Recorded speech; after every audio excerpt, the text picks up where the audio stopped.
आम आदमी पार्टी के संसद व प्रदेश प्रभारी का मिर्जापुर में 80 किलोमीटर की पद यात्रा। आम आदमी पार्टी के राज्यसभा सांसद एवं प्रदेश प्रभारी सांसद संजय सिंह द्वारा रोजगार 2 सामाजिक न्याय 2 पद यात्रा मिर्जापुर जनपद में शहीद उद्यान नारघाट से प्रारंभ किया गया।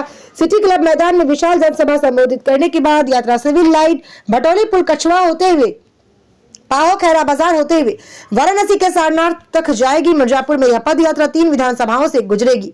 मिर्जापुर नगर, मझवा एवं चुनार विधानसभा से यह यात्रा पूरे ही शानदार तरीके से पद यात्रा गुजरेगी और सांसद संजय सिंह की जनता से सीधे संवाद करके इस यात्रा के उद्देश्यों पर अपनी बात को रखेंगे। स्टार न्यूज़ प्लस के लिए उत्तर प्रदेश के मिर्जापुर से सिराज अहमद की रिपोर्ट। आप लोग आराम से बैठ जाइए।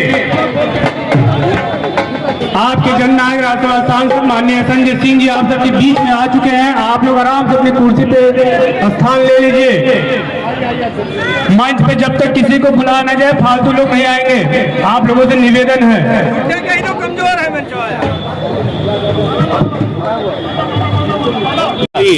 शहीद उद्यान, जहाँ पर आपने देखा कि हमारे देश के तमाम वीर सपूतों की, महापुरुषों की प्रतिमाएं लगी हुई हैं। इनके सामने इनको माल्यार्पण करके, इनको नमन करके शहीद उद्यान मिर्जापुर से आज से हमारी पदयात्रा शुरू हो रही है और ये पदयात्रा 22 जनवरी तक चलेगी। इसका समापन काशी में 22 जनवरी को सारनाथ में होगा। अब सबसे बड़ा सवाल है कि मुद्दा क्या है हमारा मुद्दा है रोजगार दो, सामाजिक न्याय दो। आज उत्तर प्रदेश में बेरोजगारी एक बहुत बड़ा मुद्दा है। सिपाही हो, लेखपाल हो, दरोगा हो, PCSJ हो, SSC का एग्जाम हो, तमाम एग्जाम के पेपर लीक, यहाँ तक कि इंटर हाई स्कूल के भी पेपर लीक हो रहे हैं। परीक्षा होती है तो कोर्ट से स्टे हो जाता है। शिक्षा मित्र अपने आप को नियमित करने की लड़ाई लड़ रहे हैं। आशा बहुएं हैं, नगर रोजगार सेवक हैं, उनकी लड़ाई अलग तरह की चल रही है। आंगनबाड़ी हैं, कोई मानदेय बढ़ाने के लिए लड़ाई लड़ रहा है, कोई नियमित करने की लड़ाई लड़ रहा है।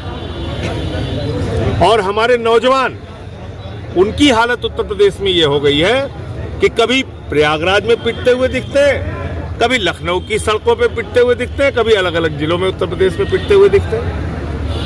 उनका गुनाह क्या है? वो कहते हैं भाई हमें नौकरी दे दो, रोजगार दे दो। आज पूरे हिंदुस्तान में 45 करोड़ बेरोजगारों की फौज खड़ी है, जिसमें सबसे ज्यादा बेरोजगारी में नंबर 1 पे उत्तर प्रदेश है। लाखों करोड़ रुपए का इन्वेस्टर समिट मुख्यमंत्री जी करते हैं, जिसमें दिखाते हैं कि लाखों करोड़ रुपए उत्तर प्रदेश में आ गए, निवेश हो रहे हैं। लेकिन रोजगार के नाम पे कुछ नहीं। रोजगार के नाम पे नौजवान लाठी खा रहा है। तो आम आदमी पार्टी पूरे प्रदेश में अपनी पदयात्राओं के माध्यम से, ये तीसरे चरण की पदयात्रा, ऐसे 8 चरण की पदयात्रा होनी है कुल। हम ये मांग करते हैं कि 18 साल से ऊपर का जो भी हमारा शिक्षित नौजवान है, उसको रोजगार देने की जिम्मेदारी सरकार की है। और अगर सरकार उसको रोजगार नहीं दे सकती तो कम से कम 10,000 रुपए मासिक उसको बेरोजगारी भत्ता दिया जाए। उसके बदले में 2 घंटे प्रतिदिन उस नौजवान से कोई भी सरकारी काम लिया जाए। लेकिन नौजवान बेरोजगार होके लाठियां नहीं खाएगा, दर दर नहीं भटकेगा, आपके हिंदू मुसलमान जाति धर्म के एजेंडे में नहीं फंसेगा। उसको रोजगार दो, और रोजगार नहीं दे सकते हो तो बेरोजगारी भत्ता दो, और वो बदले में 2 घंटे कोई भी सरकारी काम आप जो उसके लिए निर्धारित करोगे वो करेगा। बहुत सारे काम है। तो इसलिए एक बड़ा मुद्दा हमारा ये है। दूसरा, सामाजिक भेदभाव।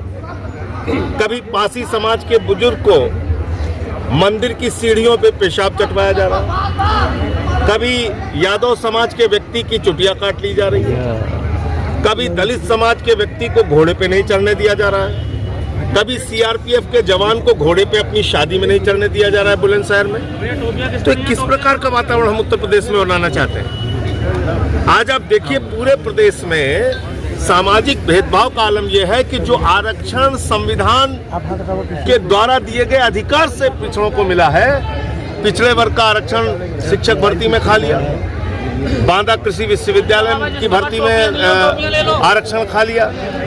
तो ये सामाजिक भेदभाव मिटाना होगा और सभी ऐसे वर्गों को, शोषित वंचित वर्ग जो हैं, उनको लामबंद होना पड़ेगा। इस सामाजिक भेदभाव को दूर करने की लड़ाई जो हमारी ये चल रही है वो, और साथ ही साथ एक मांग हमारी और है कि प्राइमरी से लेकर और ग्रेजुएशन तक संविधान की शिक्षा अनिवार्य की जाए। सभी स्तर के पाठ्यक्रमों में, चाहे वो प्राइमरी हो, चाहे जूनियर हाई स्कूल हो, चाहे इंटर हो, चाहे ग्रेजुएशन हो, पोस्ट ग्रेजुएशन हो, उसमें जिस बच्चे की जितनी क्षमता है उसके हिसाब से संविधान का उतना हिस्सा उसको पढ़ाया जाए और संविधान की शिक्षा अनिवार्य की जाए, जिससे ये जाति धर्म नफरत के पचड़े से बाहर निकलकर इस देश के लोग, इस देश का नौजवान, इस देश का पढ़ा लिखा वो अपने अधिकारों के बारे में जान सके और ये जो समाज में सबसे बड़ी बुराई नफरत की जो फैली हुई है ये दूर हो सके। बाबा जी ने अभी बयान दिया था कि बांग्लादेश में हिंदुओं पर अत्याचार हो रहा है, कोई बोल नहीं रहा है। आम आदमी पार्टी ने पूरे प्रदेश में आंदोलन किया, भारतीय जनता पार्टी और मोदी जी घरों में बैठे रहे। मोदी जी क्यों नहीं बोलते, उसके पीछे की वजह यह है कि अडानी बिजली सप्लाई करता है बांग्लादेश को, उसका पैसा रुक जाएगा हजारों करोड़ का, इसलिए वहाँ हम हिंदुओं पे जो अत्याचार हो रहा है उस पर नहीं बोल रहे हैं। इनका धर्म से कोई लेना देना नहीं।